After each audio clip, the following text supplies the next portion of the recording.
Olá, irmãos, olá, queridos. Estamos aqui mais uma vez meditando na Palavra de Deus, dentro dessa série que nós estamos propondo, que tem como título Ser Cristão, como deveríamos ser como cristãos, baseada nas epístolas do apóstolo João, né?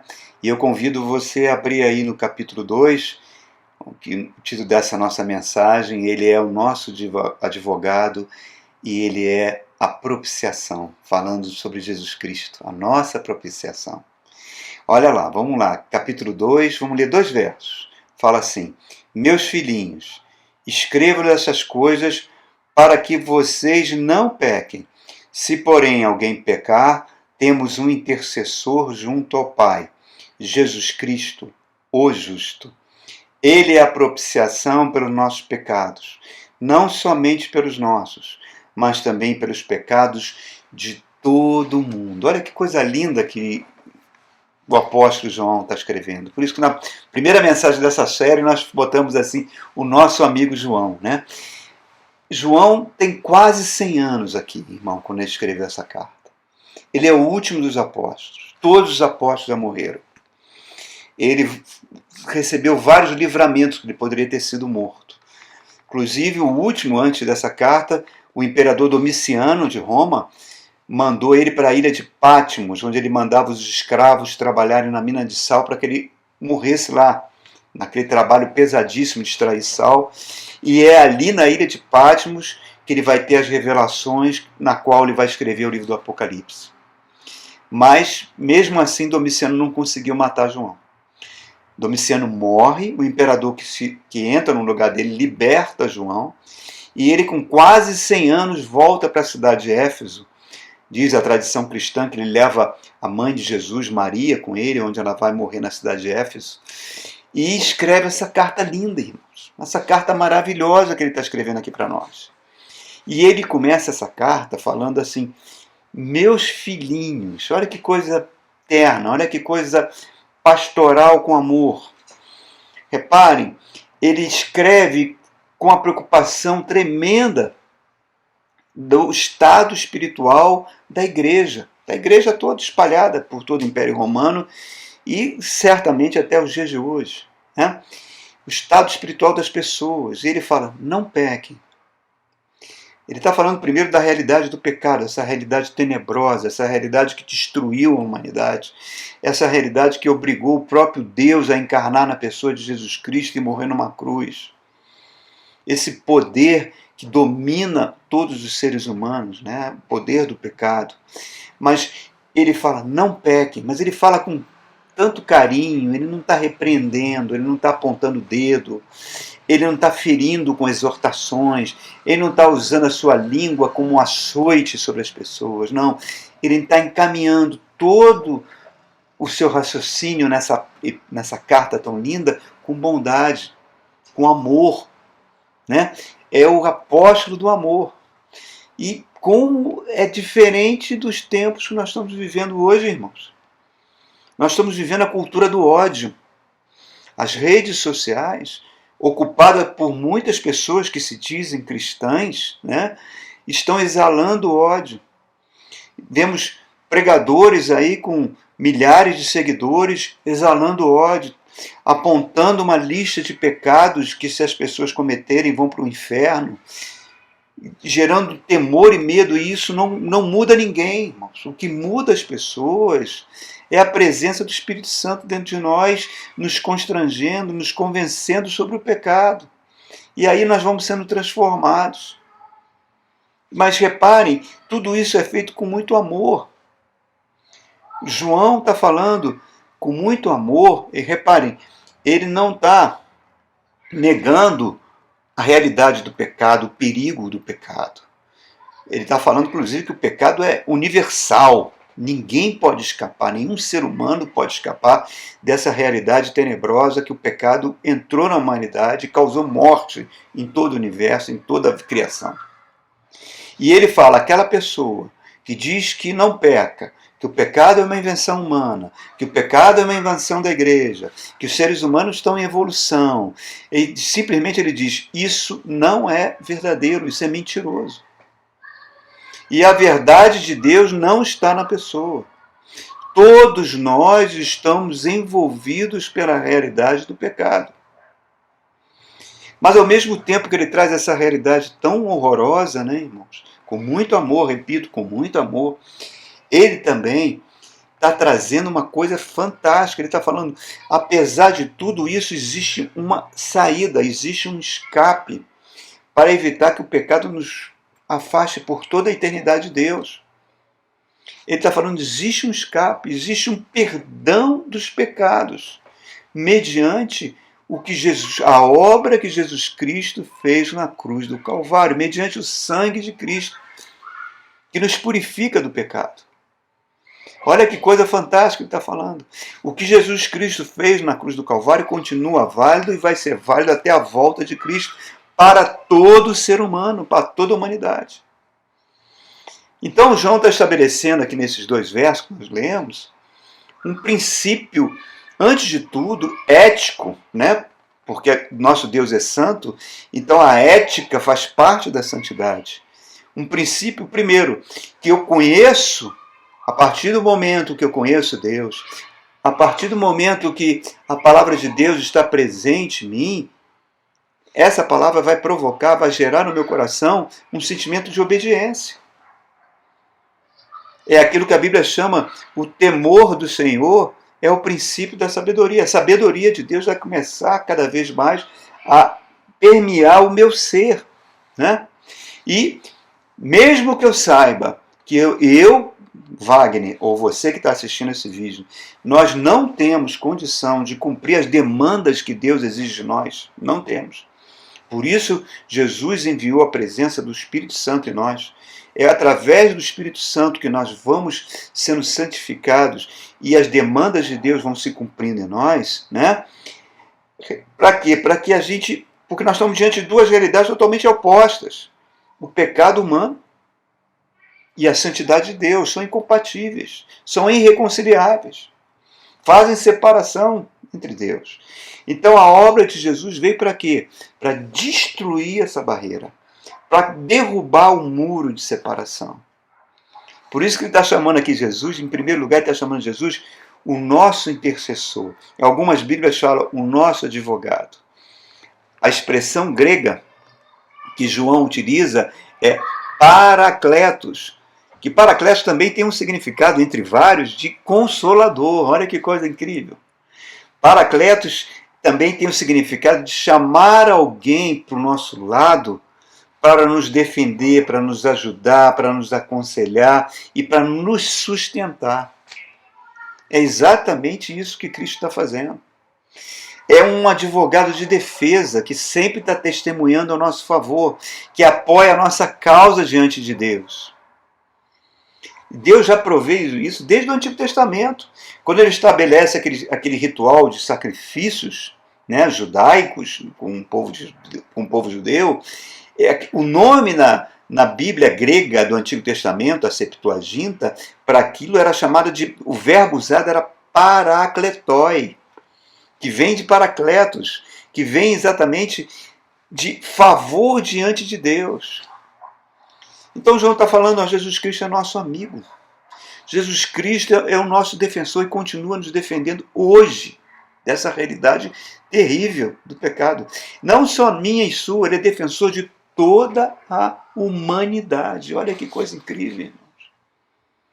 Em Romanos capítulo 8 diz que ele está à direita de Deus intercedendo por nós.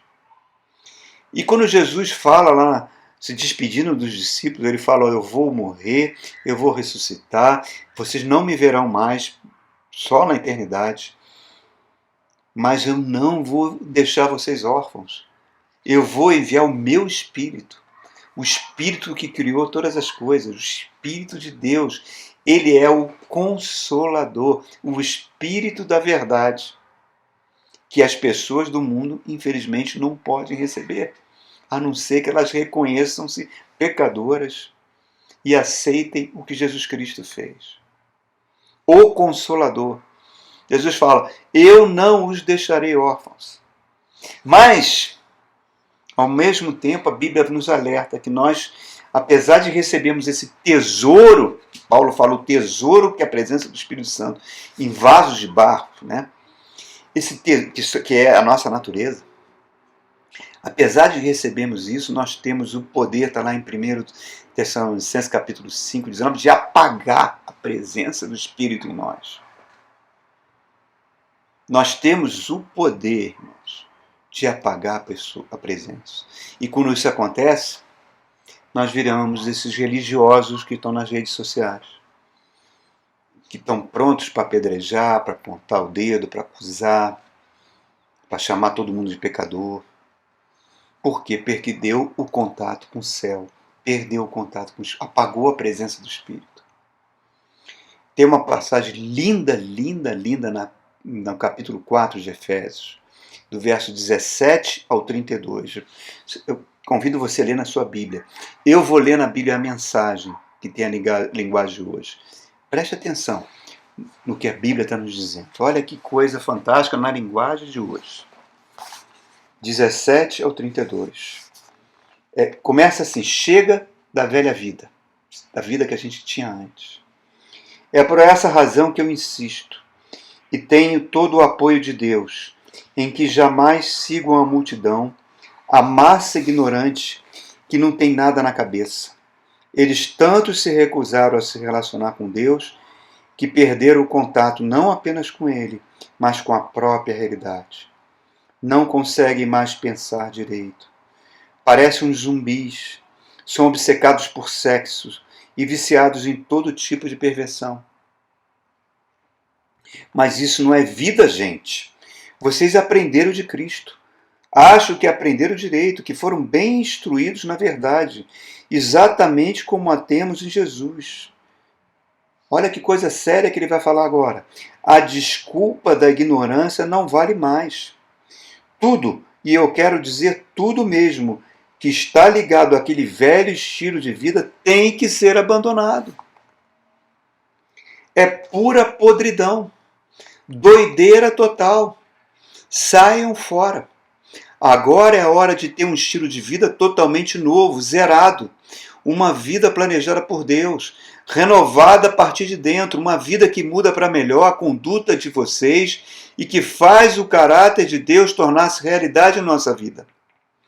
Essa nova vida traz mudanças. Chega de mentiras, chega de fingimento. Falem a verdade. No corpo de Cristo estamos, antes de tudo, conectados uns com os outros. Se você mente para alguém, está mentindo para você mesmo. É normal ficar com raiva, claro que todos sentem raiva, mas não alimente a vingança no coração. Não deixe que a raiva domine muito tempo. Resolva um problema antes de dormir. Não deem mole para o diabo. Não deixe que ele prejudique a vida de vocês. Verso 28. Vocês costumavam roubar para levar vantagem? Não façam mais isso. Arrume um emprego decente, até mesmo para poder ajudar os que não têm condições de trabalhar. Tenham cuidado com a maneira de falar. Nunca saia da boca de vocês nenhuma besteira ou baixaria. Falem apenas o que é útil e que ajude os outros. Cada palavra de vocês deve ser um presente.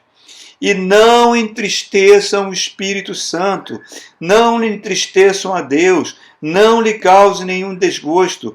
O Espírito Santo que se move e respira em vocês. É Ele que nos leva à intimidade com Deus e nos deixa em condição de se relacionar com Ele.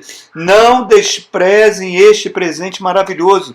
E, em outras palavras, fala: não entristeça o Espírito Santo no qual vocês foram selados. Selado significa que nós agora temos acesso, que nós viramos propriedade de Deus. Então, reparem, irmãos, como tudo está ligado. E ele fala assim, ó. Olha, ele fala: os pecados, além do problema do pecado que deve ser evitado, né? Ele sabe que Deus nós vamos cometer pecado. Ele sabe que nós vamos pecar. Né? Mas ele já criou um modo de nos perdoar. Então o que eu preciso fazer é mudar minha mente. Não ter mais a mente de um gentio. Né? Jesus fala, né? Lá no Sermão da Montanha, quando ele diz assim, ó, não fiquem ansiosos com o dia de amanhã, não se preocupem com comer, com vestir, porque quem se preocupa com essa coisa são os gentios. Gentios é aquelas pessoas que estavam fora fora da aliança de Deus. Agora não, nós pertencemos ao Senhor. Mas o que faz a gente viver numa vida de pecado, o que faz a gente viver como gentio é a ignorância pela palavra de Deus. A ignorância pela palavra de Deus não permite que a sabedoria de Deus, que o Espírito Santo quer implantar em nós, aconteça.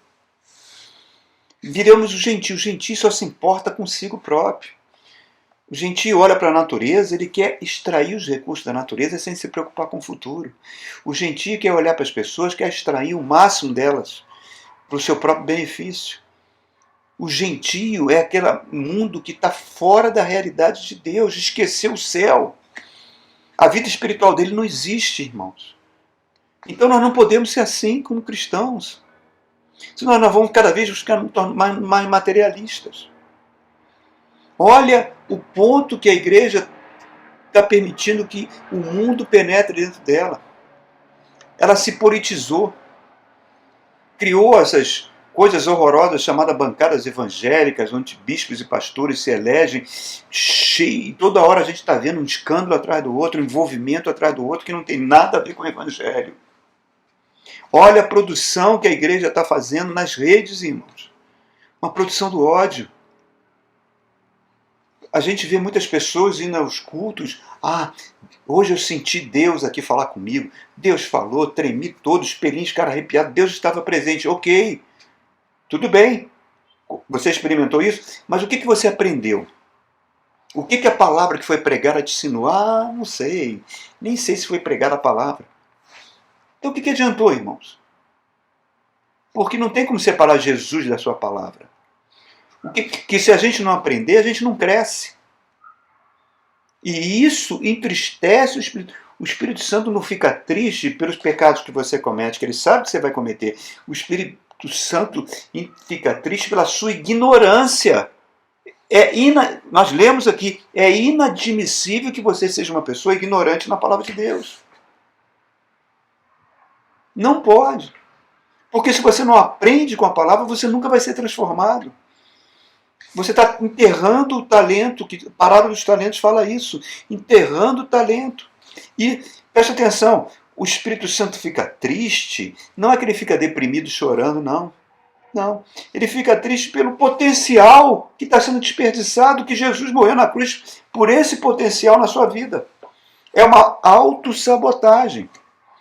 É você se tornar um gentio. É isso que ele está falando. Jesus é o nosso advogado, sim, irmão, mas nós temos uma contrapartida. Segundo lugar, ele diz que Jesus é a nossa propiciação. Isso é lindo demais, irmãos. A palavra propiciação vem do grego islamos, que significa aplacar a ira de alguém ofendido. O pecado ofende a Deus. Aí a pessoa ofendida provê os meios para restabelecer de novo a relação perdida com o pecado por meio do perdão. É isso que a Bíblia está falando, é islanos. É aquele ritual do Antigo Testamento, né? Para que retirasse a mancha de culpa do povo de Deus. O pecado impede a nossa presença diante de Deus, irmãos. Por isso que Deus estabeleceu um sistema de sacrifício no Antigo Testamento, onde o sacerdote pegava um cordeiro sem mancha, sem defeitos, impunha a mão sobre esse cordeiro era sacrificado, o sangue desse cordeiro era derramado sobre a tampa da Arca da Aliança, o propiciatório. Às vezes era feito 2 vezes ao dia, o sacrifício da manhã e da tarde. Às vezes era feita, e também era feito uma vez por ano, onde toda a nação de Israel jejuava, o dia de Yom Kippur, o dia do perdão, para que Deus aplacasse a sua ira e perdoasse o povo.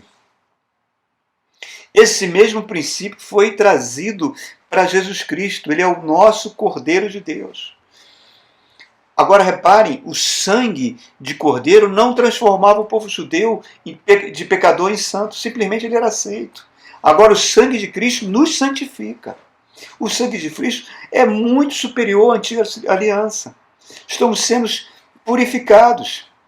Aquilo que os rabinos falavam, que a lepra do pecado era desinfetada do povo e eles podiam se aproximar de novo de Deus, João está declarando que Jesus já fez isso por toda a vida, para todos nós e para toda a humanidade. A igreja existe para isso. A igreja não existe para formar bancada evangélica, para se misturar em política, para entrar nas redes sociais com um discurso de ódio. Não, a igreja existe para proclamar essa verdade. A igreja é a nova humanidade que foi restaurada pelo sangue de Jesus. A igreja existe para proclamar João 3,16, que Deus amou o mundo de tal maneira que deu o seu Filho unigênito para que todo aquele que nele crê não pereça, mas tenha a vida eterna. Para proclamar aquele que está em João capítulo 12, verso 32, que Jesus diz, quando eu for levantado, falando da sua morte, de ser levantado na cruz, atrairei toda a humanidade para mim. Ou aquilo que está em 1 Timóteo, capítulo 2, verso 4, que eu vou ler para você aqui, que diz o seguinte, que Deus, nosso Salvador, deseja que todos os homens sejam salvos e cheguem ao conhecimento da verdade. A igreja existe para isso, irmãos.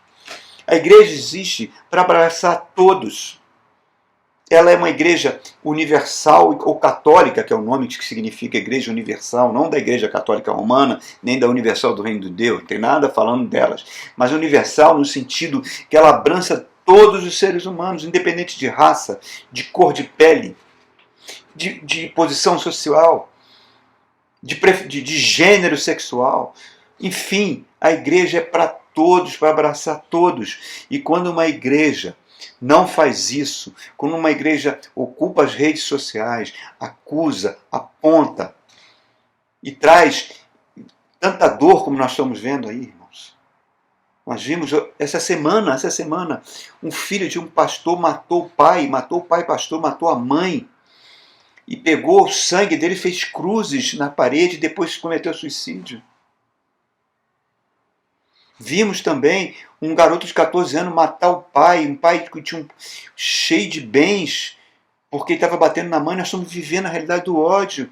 Nós vimos essa cantora de forró agarrando a roupinha do filho, porque o filho adolescente escreveu uma bobagem nos TikTok da vida e foi alvo de ódio, e esse ódio ele não pôde gerenciar porque ele é um garoto, um menino, e levou ele a cometer suicídio, a mãe agarrando a roupinha dele, gritando, chorando, por causa do ódio. E cristãos envolvidos com isso, irmãos. Onde nós vamos parar? Será que nós estamos virando uma igreja da Ku Klux Klan?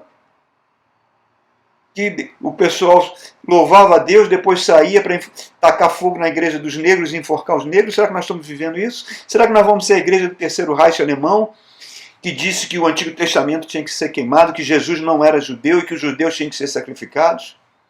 Será que nós vamos ser assim, irmãos? Será que quando o anticristo chegar, ele vai ser adorado por todos? Irmãos, o amor de Cristo nos constrange, julgando nós isto. Um morreu por todos, logo todos morreram. E nós morremos para que a gente não viva mais para si mesmo, mas para aquele que morreu e ressuscitou. Assim, se alguém está em Cristo, é nova criatura. As coisas velhas já passaram e tudo se fez novo. E a saber que Deus estava em Cristo reconciliando o homem consigo próprio, não imputando aos homens a sua transgressão.